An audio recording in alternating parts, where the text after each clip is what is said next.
Speaker মহোদয়, গত 16 জানুয়ারি 2025 তারিখে কেন্দ্রীয় সরকারি কর্মচারীদের জন্য 8 পে কমিশন গঠন করার প্রস্তাব ঘোষণা করে। আমি জানি না কবে এই যে 1 এপ্রিল থেকে হবে এটা আমাদের জানা নেই, যা এখনই পেয়েছি।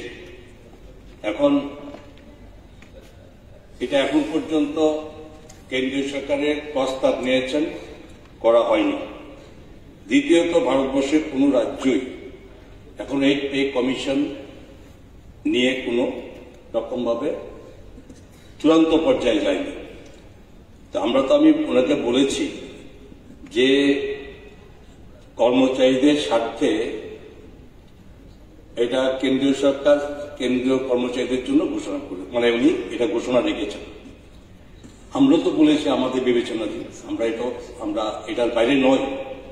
তো কথা হচ্ছে উনি যেভাবে চাইছেন যে কবে হবে সেটা তো এই মুহূর্তে বলা সম্ভব নয়। আমাদের যে ইচ্ছা আছে সেটাকে বলছি। তো এখন হয়তো মাননীয় সদস্যের এটা অগ্রিম বলে বারবার একই কথা সেখানে রিপিট করে এটা রাজ্যের সরকারি কর্মচারীদের হয়তো বোঝাতে চাইছেন যে উনি একমাত্র তাদের জন্য দুঃখ করেন, আমাদের কোনো কিছু নেই।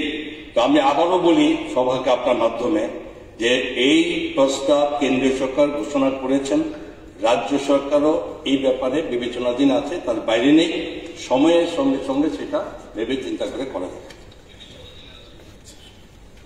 মাননীয় দপ্তরের মন্ত্রী জানাবেন কি?